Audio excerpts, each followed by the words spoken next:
As a constitutional law attorney, former senior legal advisor, and personal counsel to President Donald J. Trump, Jenna Ellis believes in the rule of law and the importance of integrity in our elections. And she's ready to tackle the big cultural and legal issues facing America. This is the Jenna Ellis Show. Here is your host, Jenna Ellis. Happy Monday, friends, and welcome to another episode of the Jenna Ellis Show. I'm Jenna Ellis, and there is so much going on in the world today. I know that you are following all of the things going on in Ukraine. Probably saw Putin with that statement and that address. You have seen that today is President's Day. Happy President's Day to our favorite president, Donald J. Trump. And of course, we need to, for 2022, take away the P from President's Day and just say Happy Resident's Day to Joe Biden, because he's clearly not competent and probably should just be in a nursing home at this point. So it's Happy Resident's Day to Joe Biden. But we have to make sure, with all of the chaos, all of the crazy in the world, as we're looking at the tensions on the national stage, we're looking at tensions here in the United States, whether it is a truckers convoy that is poised to come to DC within this next week, or it's the Canadian truckers convoy that's been there since mid-January, and seeing the crazy petty tyranny of Justin Trudeau. We as Christians always have to take a deep breath and look around and say, how do we understand more clearly what the Bible tells us as Christians to do in terms of responsiveness to culture, and obviously making sure that we are going on the offensive with the Christian worldview. And what do we mean by that? Well, always fulfilling the Great Commission, which is to go into all of the world and teach the gospel until the coming of our Lord and Savior, Jesus Christ. And so to that end, today, I want to focus on a piece that my friend Megan Basham, who's going to join me later on in the show, wrote, that is a lot of major pastors that are now calling out, yes, David French, and it is about time. But first, friends, last year your dollar lost a ton of value. Inflation rose by almost 7% in just 1 month toward the end of the year. And that means in 30 days, your dollar became 93 cents. Inflation is a silent killer. It is a hidden tax that is felt by everyone. And this administration, yes, the Resident's Day, is only making it worse. Inflation is not slowing down, it's escalating quickly. So gold provides a hedge against inflation and can protect your family's wealth. Legacy Precious Metals is the company that I trust for investing in gold and silver, and they also do a lot of other investments like cryptocurrency. You need to diversify your portfolio. So you have to take this seriously, friends. Oil prices are rising. We've seen supply chain issues, and all of this is going to compound our inflation problems. You can trust Legacy Precious Metals because they give you unbiased counsel that is based off of your personal situation. So you can speak to an IRA expert at Legacy Precious Metals at 866-528-1903, or download the free investor's guide at legacypminvestments.com. That's legacypminvestments.com, or call them at 866-528-1903.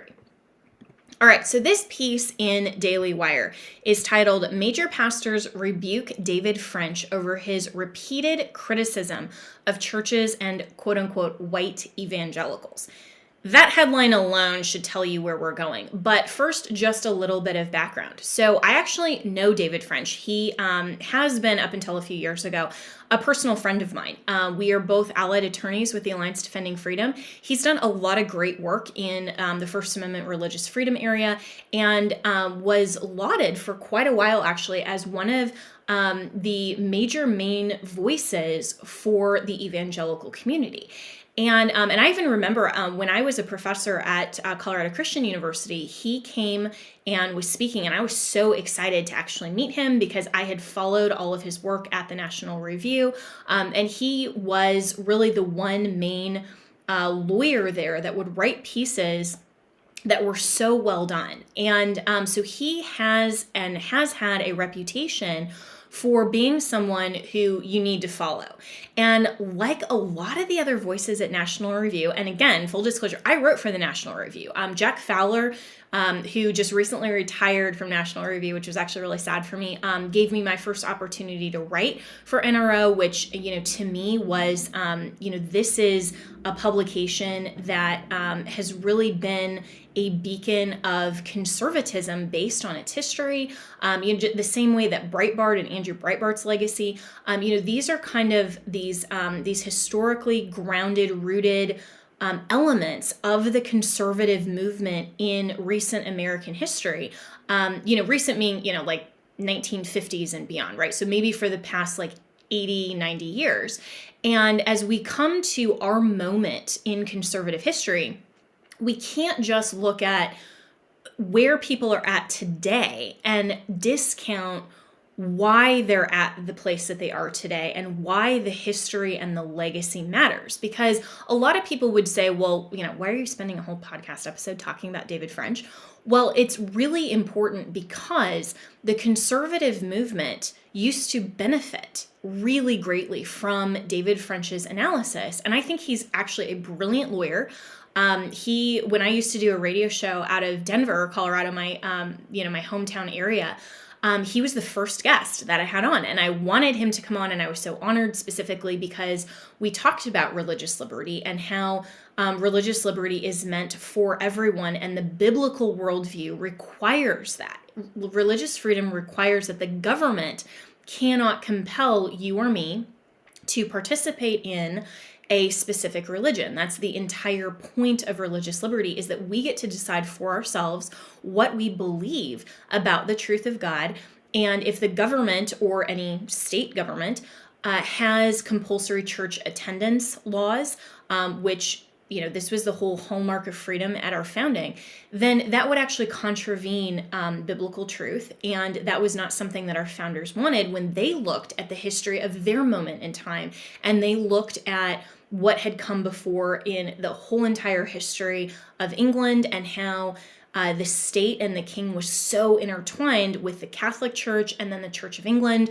We remember that history from Henry VIII and the split because he wanted to get a divorce, and that wasn't allowed by the Catholic Church, so he just started his own church, right? Which in some ways to me is actually kind of funny now to look at all the conservatives and the leftists that are saying, okay, if you don't like the status quo, just go start your own. Well, Henry VIII was kind of the pioneer of that. But you can do that in a free market and a capitalist society, but you can't do that with truth. You can't just go and say, I don't like the actual truth, so I'm going to go and start my own truth. That's exactly what the leftists are trying to say, is that you have to go and just start your own truth because you don't like what the truth of Christ is. And so we have to, as Christians, always be very careful to make sure that we are looking at what people are saying and doing, whether it's within the church, it's within politics, it's within our social circles, it's within culture, and making sure that we are not just advocating for my opinion, my truth, but advocating for the truth. And it's the truth of God, which is based in the biblical worldview, which is the best explanation of the reality to which we're presented. We all have to answer life's most important questions. Who are we? Why are we here? Where are we going? What is life's purpose? Those big questions will be answered by everyone. And Dr. Jeff Myers, who was on my show last week, if you haven't listened to that episode, absolutely do. His whole point was everyone has a religion. They just may not call it that. But everyone answers those questions. And whether or not they answer them truthfully depends on how much they are willing to recognize that, hey, you and I aren't God. There is only one God, and his name is Jesus Christ. So all of that to say, David French used to be very much a prolific voice that a lot of people within the conservative political sphere would look to, because he was actually willing, before a lot of other people, to harness the cultural requirement for Christians to engage in politics. There is this really bad notion that some Christians have championed and have embraced, saying, you know what, politics and culture doesn't matter. We just need to make sure that we're teaching the gospel. Now, ultimately, for eternal salvation, the gospel is the only thing that matters. But in order to preserve our ability in our society to, without restraint, teach the gospel and to teach truth, then we have to have the protections of our rights by our government. And so Christians are obligated to participate in society and to participate in government. And a lot of things are very dirty. A lot of things are not, great things to participate in. And that includes politics. But that does not mean that Christians shouldn't participate in politics just because it's dirty. And I mean, we are a fallen nation. We are a fallen world. And so we have to make sure that we are teaching the truth in every single sphere. And so just because politics is dirty doesn't give us a license to go and participate in the dirtiness. But it also doesn't give us an excuse to retreat from it simply because we're going to have to encounter things that maybe are unpleasant. So fast forward all the way to 2016 and actually 2015, when Donald Trump is now running for president. And David French, like many other conservatives, and at that point, myself included, thought, wait a second, we're not going to support Donald Trump. There's no way that he's going to be the best conservative candidate. But of course, you know the rest of the story. From that point on to 2016, a lot of us ended up changing our viewpoint after we heard what Trump's policies were, and we said, he's going to be the nominee and he's amazing. And we ended up, myself included, voting for Trump in 2016. Some people didn't. They still held out and said, you know what, I just can't. Fine. Everybody can exercise their vote in the manner with which their conscience dictates. And I have opinions on that, but, we'll move that aside for the moment. So they did not vote for Trump, but as he continued in office and they saw his nomination of Justice Gorsuch, they saw him speaking at the pro-life March for Life, they saw all of the things that he's doing in office, championing religious liberty, being truly conservative, appreciating and loving our Constitution. They saw how much the left was attacking him. There were so many evangelical Christians and Catholics who converted to being Trump supporters. And that was a great thing. And they admitted, hey, I was wrong about Trump. And I respect people who changed their mind. They didn't change their principles. They changed their mind based on new information and based on his track record. Totally fine.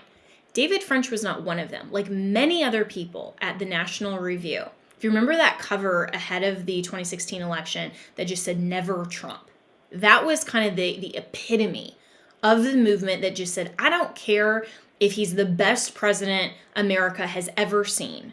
We are just digging in our heels and we are saying no. That was David French. And that moment, which I want to get Megan's perspective on this when she comes on in a little bit, is that moment is where David French started going completely off the rails. And he's now into so many other ideas and philosophies that are now championing wokeness, CRT, drag queen story time. I mean, a lot of different things that you would say, wait a second, this is not even the same guy. And that's where we need to, as Christians, always call out people that maybe they did a great job previously, but now what they stand for is absolutely not based in biblical truth. And it's the same thing on the flip side, right? I mean, when Donald Trump was a Democrat, I wouldn't have supported his views, but people change and he's become a Republican. I personally know from him and absolutely believe that he is saved and had a conversion experience, and he is now a Christian and moving forward in a Christian life. Imperfectly, just like me. I'm not a perfect Christian either.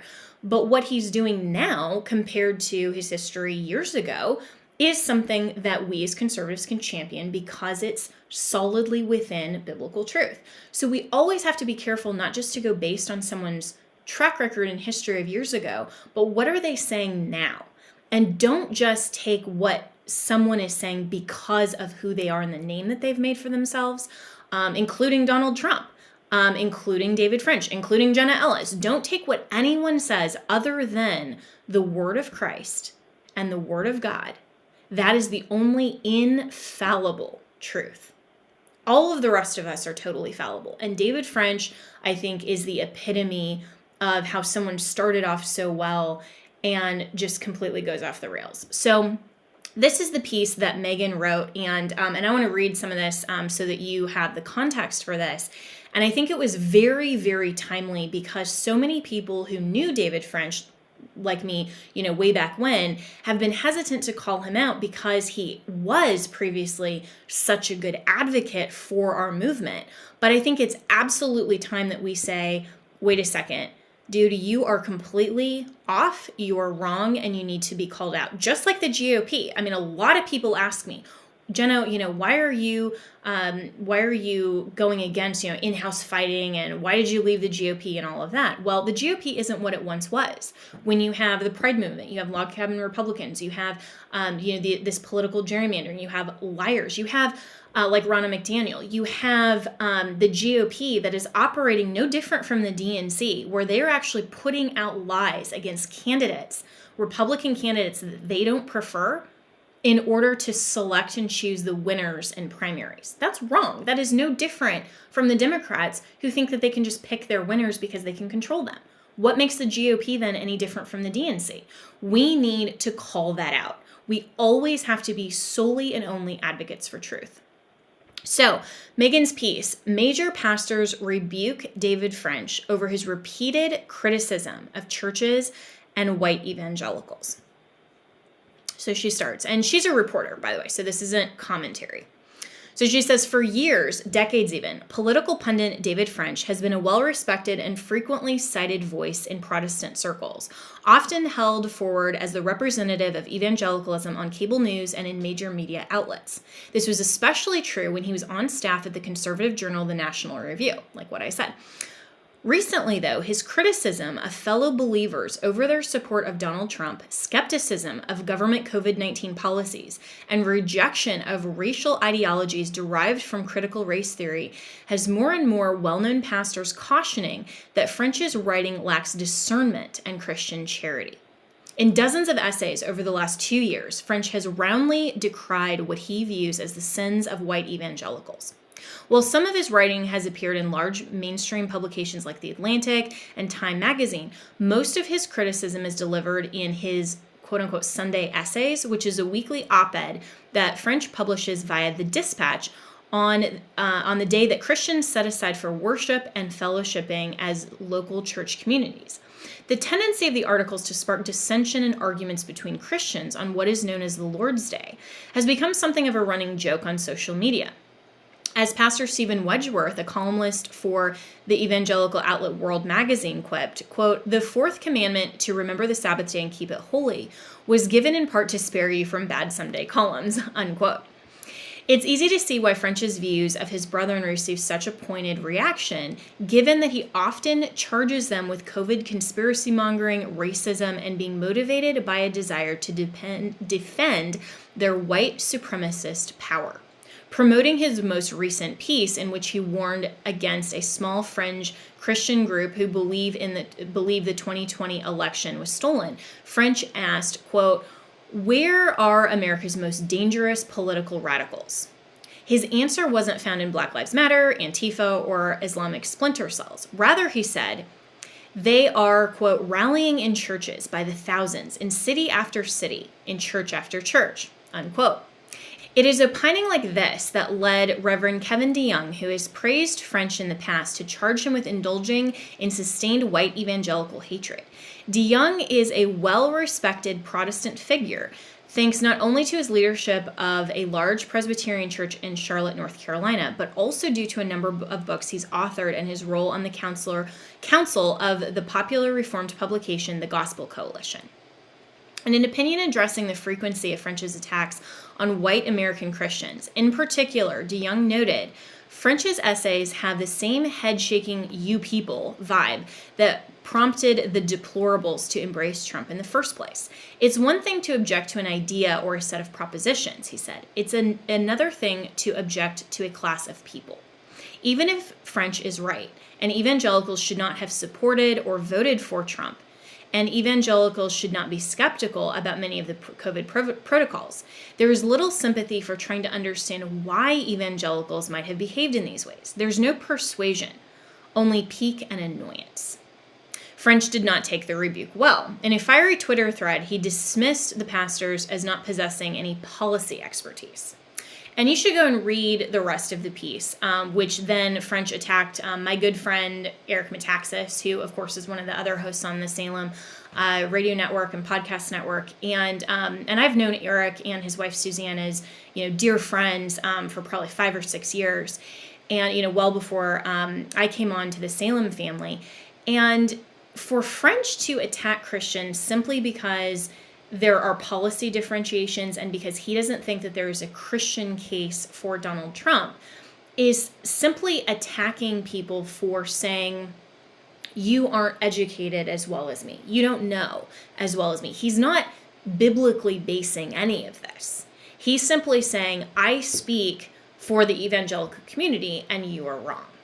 And so go through and read this because it is a really fascinating piece that shows why David French really starts off with Trump as the basis of his ire toward the evangelical community who did vote for and embraced Donald Trump and had the perspective, like I do, that no politician is going to be perfect, but we need to each individually exercise our vote and our right to vote in this country in the best way possible. And in 2016, and of course in 2020, my vote for Donald Trump was absolutely the best way that I can exercise my vote as an American citizen. And people can disagree with that. That's fine. That's not a matter of biblical truth. I don't think that it is a sin to vote or not to vote for Donald Trump or to vote or not to vote for another candidate. That becomes an interesting question when you say, is it a sin to vote for someone like Joe Biden, who is very pro-choice and whose policies will lead to sin and murder? Well, that becomes an interesting question, and quite possibly.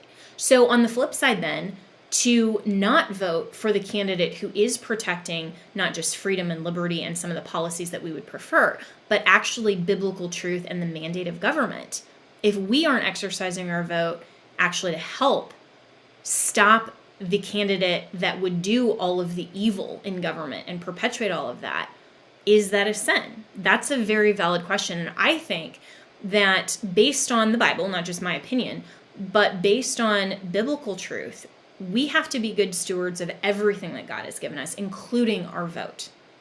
So for the people like David French, he has gone so far off the rails and so much in a way that is not biblically sound, and he's not even arguing from a biblical premise, that we need to call him out. We always need to call out anyone, regardless of what they've done in the past, what they're doing now, what their reputation has been, anything, and make sure that we are taking every idea or story that they have and comparing that to the truth of the Word of God.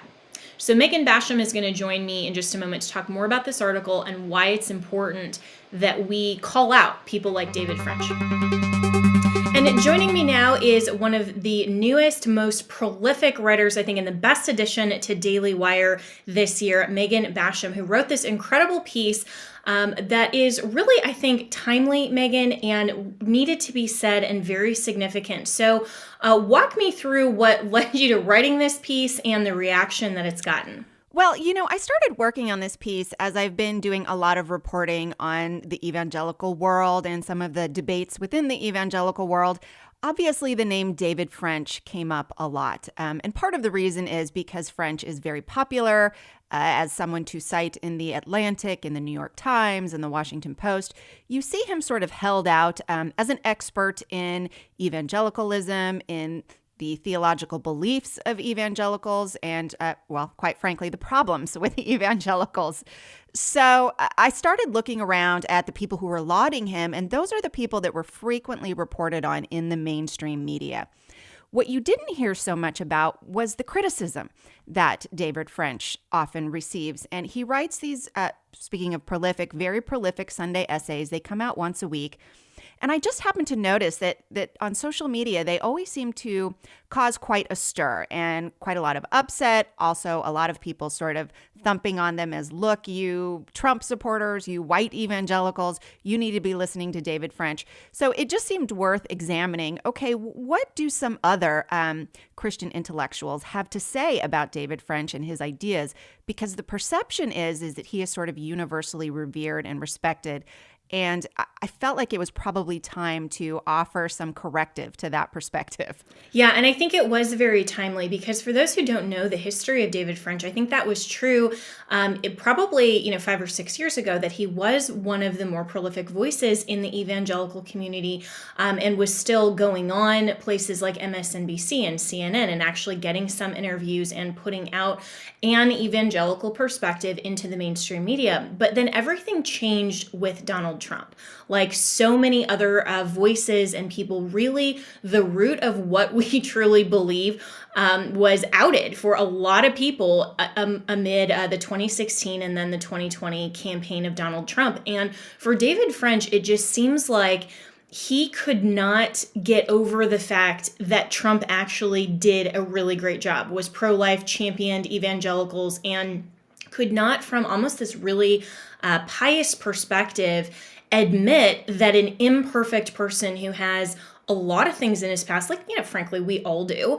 And no Christian, if anyone looked at my life, I'm not the perfect example of a Christian, but hopefully I'm continuing on in my progressive sanctification, my journey, and my faith in the Lord. And especially for public office, if I were ever the president, I hope that I would be just as great as Donald Trump in the ways of supporting religious liberty, supporting pro-life, supporting all those things. And so there seemed to be this odd tension with David French that he just couldn't get over the fact that Trump was actually doing a great job. And you sort of saw that path and that moment where people like Eric Erickson, other people who had been dissenters of Trump, once he started doing some great things, then said, you know what, I was wrong about Trump. But David French dug in his heels, and he's now become almost the leftist mantra of pointing and saying, look at David French, who claims to speak for evangelicals, but he's actually really woke and on our side. So we're going to pretend that he is on our side when he's really not. So what do you make of that sort of, transition and that path over the last 5 or 6 years? No, I think you have stated it exactly correct, Jenna. That has been his progression. And I think that he sort of survived for a long time based on those sort of bona fides from National Review and from his time writing over at outlets like that. And he's very much changed since he started his own publication, The Dispatch. And I think one of those things you brought up, it's sort of a cliche, but people say, oh, Donald Trump broke David French. But in a real sense, you go, he cannot seem to look at or dissect or analyze any political or cultural issue anymore without reference to Donald Trump.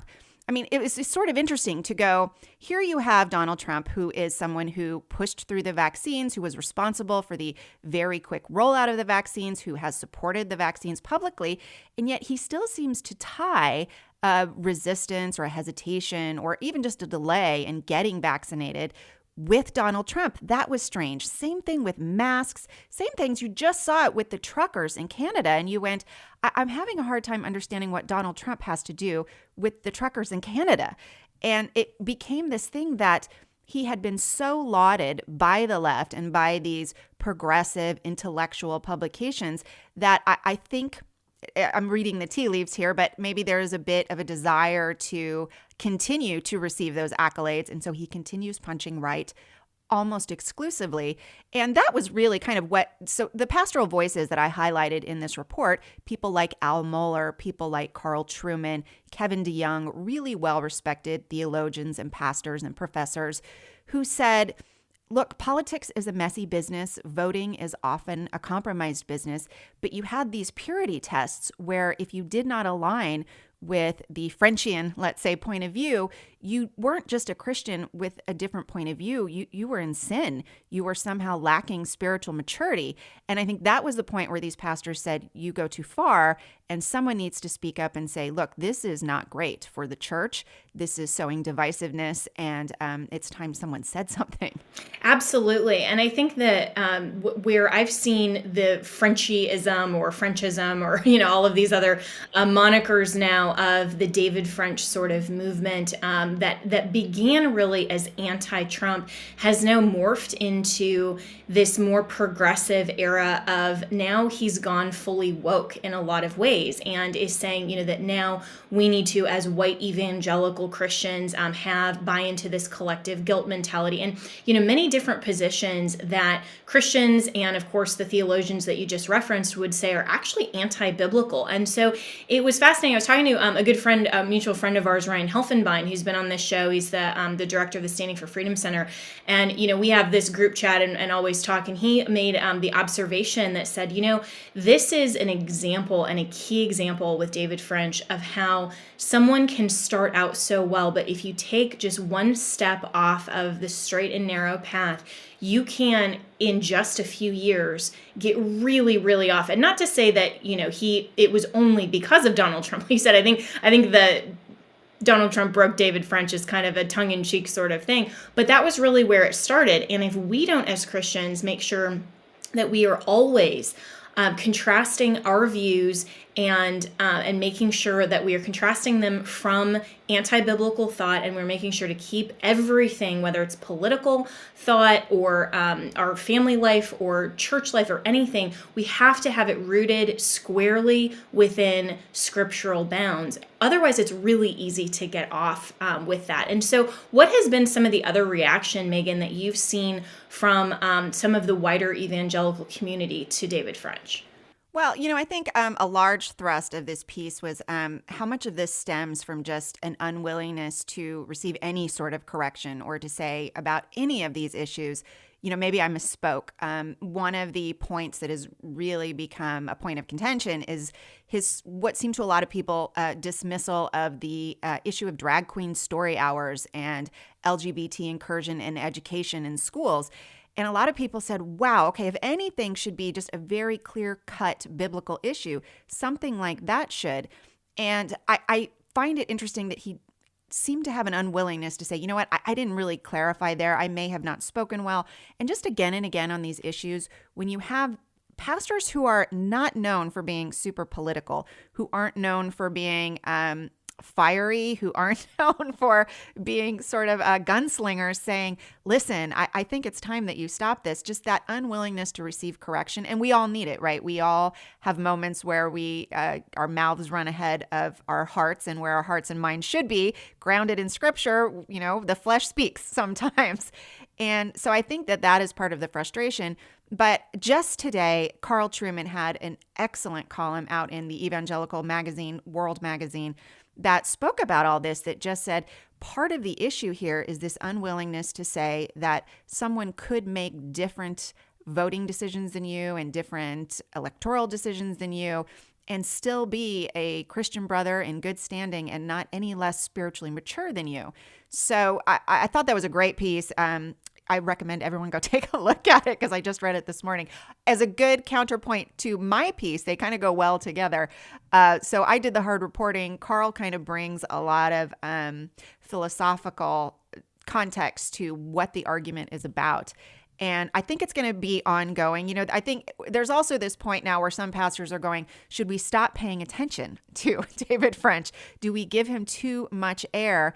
Except the problem is you continue to have him highlighted in the media. I mean, he was just highlighted in a piece in the New York Times by David Brooks about saving evangelicals from themselves. And it cast people like David French and some of those like him, like former ERLC head Russell Moore, as the saviors of evangelicalism. And so I think it's a little hard to go, well, you can't just say, let's just stop paying attention, because the mainstream media is going to continue to highlight these critics who present themselves as being well within mainstream evangelicalism as the representatives of evangelicalism. So I think that's the difficulty. I'm a little torn on that. I wrote the piece anyway because I think it's time that we have it on record what some other pastoral voices are saying. But at the same time, I do get that critique that, maybe we should just not listen anymore. Yeah. And that's true. I think there is a balance, because in one sense, you don't really want to amplify him. But at the same time, and the reason that I'm so glad that you came on the show and we are talking about it is because we also as Christians need to always call out whether it's it's out and out heresy, or it's just bad theology, or it's bad views, or things that don't actually represent not just evangelicalism, but truly the Christian worldview and the Bible. And so when you have someone who is prominent like that, who continues to claim that he speaks for the true evangelical community and is lauded by all of these leftists, that should give us as Christians pause to say, wait, why are all of these New York Times writers, MSNBC and CNN bringing this guy on to speak for us? Well, maybe because they know that he's saying something that they like, and he's actually condemning Christians for not buying into the CRT movement. He's actually saying, we shouldn't be Trump supporters. We shouldn't engage in politics. All of these things, even like you mentioned, the drag queen story time stuff. I mean, there is the First Amendment protections, and I get that. And David French is a lawyer. And so, he and I have had some pretty heated Twitter discussions on various things. But we always have to make sure that when you have the left that's saying, oh, we're very interested in hearing from this person and agreeing with them, then maybe that should cause us to think, do we actually agree with his viewpoint? And is he actually saying something that we can champion and that we can agree with? And so I am always a fan of saying, okay, it's not to prop him up or to draw attention to him, but to actually call him out for his bad theology and his bad viewpoints so that other people aren't led astray. And so I think that it is more than time to actually call him out, and also for anyone in the mainstream media to be very clear that he is someone that doesn't speak, at least for the Christian worldview in those aspects. I'm certainly not commenting, and I know, you, Megan, wouldn't comment on his actual salvation. I don't know what his personal walk with the Lord is like, but at least as it's being represented in terms of the fruit of his life, that is not representative of the Bible and the biblical worldview. And we as Christians do need to call that out, because we have a standard. It's not just whether I agree with David French. It matters whether or not my view or his view or anyone's view agrees with Christ. And we should always, always contrast everything with the standard of Christ and say, are we in keeping with the truth? It's not my truth versus your truth. It's simply the truth. So I applaud you for bringing out these stories, and tell me more also about what you're working on with Daily Wire. I think you are rapidly becoming one of the most prolific voices, and you're such an excellent reporter over at Daily Wire. So where can people find you? What are you working on, and how can they follow you? Well, thank you. Well, you can find me obviously at the Daily Wire, and you can find me on Twitter at Meg Basham. And if you go to the Daily Wire, you will see a little tab with my name, and you can read all my articles. And I also pop up fairly frequently on the Daily Wire YouTube channel, and now once a month on Andrew Klavan's show. So I was very excited that Andrew invited me to come on regularly to be a culture reporter for him, and I love Andrew Klavan, so that was just a dream come true. Yes, that is fantastic. And he actually gave me the first opportunity to be on his show, which was the first connection with Daily Wire. And I think he's fantastic. And he only has on really, really great, smart women when he brings us on. So that is definitely a great thing with Drew. And I love him and look forward to hearing you more on his show. So thanks so much, Meg, for your insights. And I always try to amplify Meg's pieces as well, but definitely follow her on Twitter, read the pieces over at Daily Wire. And I think it's important for people to read all of these perspectives and gain more information. Don't just listen to this show or just read David French or just, read anyone's viewpoint. That's where we always have to go first and foremost to the foundation of biblical truth. And then, we can figure out how to think more biblically, but don't just take my analysis for it. Absolutely make sure that you're always grounded in Scripture. So thanks, Meg, for the work that you're doing. I really appreciate your time today. Absolutely. Thanks for having me. All right, before I go, friends, that I talk a lot about faith, family, and freedom, like today's show. And we all know that the fight is on to preserve those things for America. And that's why I'm asking you to join me in being a member of AMAC, the Association of Mature American Citizens. A subscription to AMAC is only $16 a year. And your membership is not only good for America, it's really good for you too. Because AMAC members receive countless benefits and discounts while also having their values represented in Washington, D.C. So AMAC carries your concerns straight to Capitol Hill with the AMAC Action Advocacy Team, reminding our leaders that we stand for faith, family, and freedom. With 2.3 million other AMAC members nationwide, we can all fight to save the America we love. So join AMAC today by going to amac.us/Ellis. If you've already joined AMAC, make sure to renew your subscription because America needs you. So join today and unite your voice with millions of other freedom-loving Americans. Go to amac.us/ELLIS today and know that you have done something really good for America, and especially today on President's Day.